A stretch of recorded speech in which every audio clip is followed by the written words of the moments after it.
Quand on fait référence à l'impulsion qui est donnée à un objet, automatiquement, on fait référence à une force qui est exercée sur cet objet-là, puis un laps de temps pendant lequel cette force-là est exercée.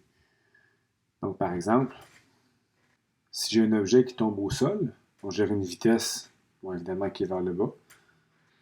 Mais pendant le contact avec le sol, c'est évident qu'il y a une force du sol exercée sur le ballon. Bon, j'ai même essayé de montrer la déformation du ballon là, en fonction de la force qui est appliquée dessus. Donc, j'aurais ici le vecteur force sol sur ballon. Donc, c'est un vecteur qui est exercé vers le haut, une force qui est exercée vers le haut, de sorte que le ballon, ben, quand il va quitter le sol, il y aura une vitesse finale qui sera vers le haut. Il y a moyen de relier la vitesse que le ballon a avant de toucher le sol et celle qu'on a après avoir touché le sol avec la force qui est exercée sur le ballon par le sol et en fonction du temps. Donc ici, ce qu'on remarque, c'est que le sol exerce une impulsion sur le ballon. Puis cette impulsion-là, donc c'est une force qui est exercée pendant un certain laps de temps, va engendrer un changement de vitesse pour le ballon. Donc pour ce qui est de la force en fonction du temps, supposons que le ballon tombe, puis un instant initial TI, le ballon touche au sol, reste en contact avec le sol jusqu'à un temps TF. On pourrait tracer la force en fonction du temps pour le sol exercé sur le ballon. Évidemment, on aurait 0 jusqu'à TI. Puis on aurait une fonction qui passerait probablement par un maximum qui diminuerait puis qui serait égal à 0 par après. Donc, j'aurais la force en fonction du temps qui est une fonction plus ou moins complexe. Donc, l'impulsion, ce que c'est, en fait, on verra que c'est l'intégrale de la force en fonction du temps. Donc, en fait, ce que c'est l'aire sous la courbe de la force en fonction du temps. Donc, on peut calculer l'impulsion qui est donnée sur un objet en faisant justement l'aire sous la courbe de la force en fonction du temps. Donc, si on suppose par exemple qu'on a une seule force appliquée sur notre objet, donc ici la force pourrait être la force du sol sur le ballon, donc F égale à ma, donc la somme des forces égale à ma. Je vais développer un petit peu. Donc, on sait que l'accélération, c'est la dérivée de la vitesse par rapport au temps. Donc, une équation de ce type-là, ce qu'on peut faire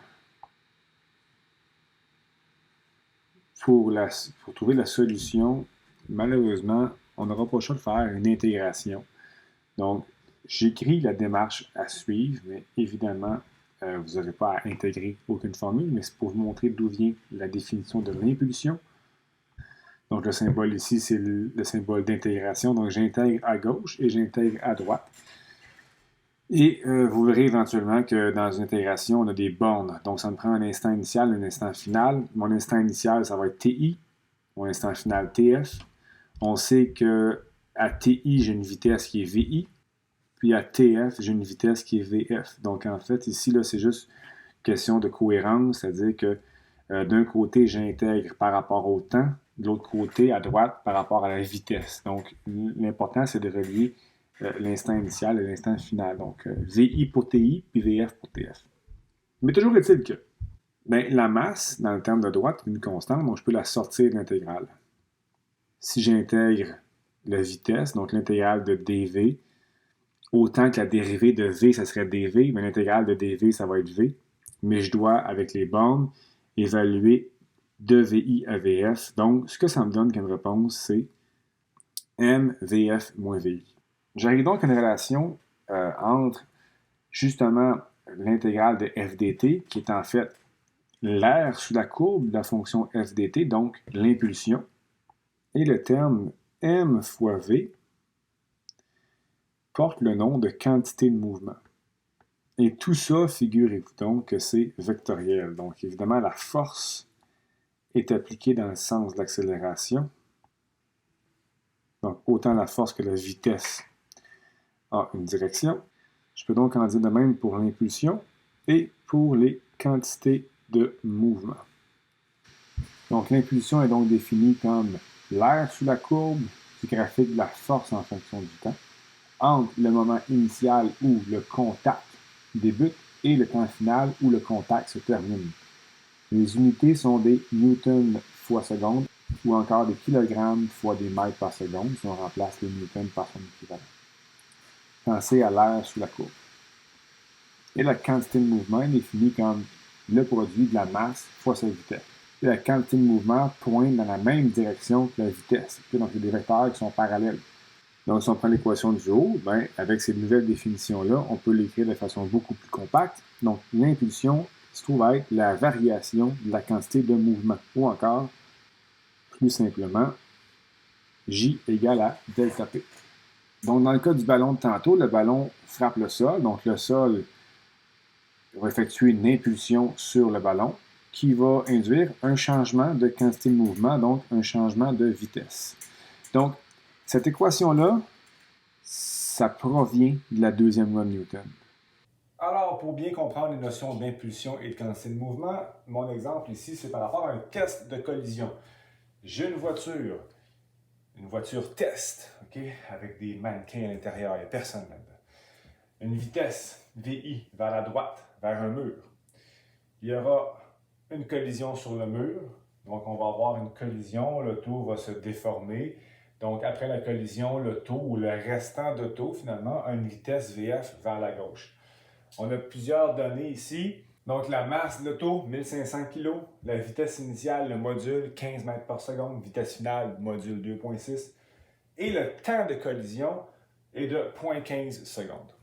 Et on veut savoir quelle est la force moyenne lors de l'impact. Donc mon automobile, là, lors de l'impact, la collision, le mur va effectuer une force sur l'auto. Donc cette force-là, oui, je sais qu'elle peut varier dans le temps, mais je vais essayer de trouver en moyenne qu'est-ce qu'elle vaut. Donc, premièrement, mon point de départ, c'est de dire que l'impulsion J est égale à delta P. Donc, c'est sûr que le fait d'impliquer l'impulsion, je sais que dans l'impulsion se cache la force. Donc, si je trouve l'impulsion, je vais pouvoir en déduire la force de l'impact. Donc, J égale à delta P, donc PF moins PI. Donc, ce que je peux faire, en fait, c'est tout simplement calculer PF et PI. Donc, c'est assez simple. PF, c'est MVF. Puis PI, c'est MVI. Le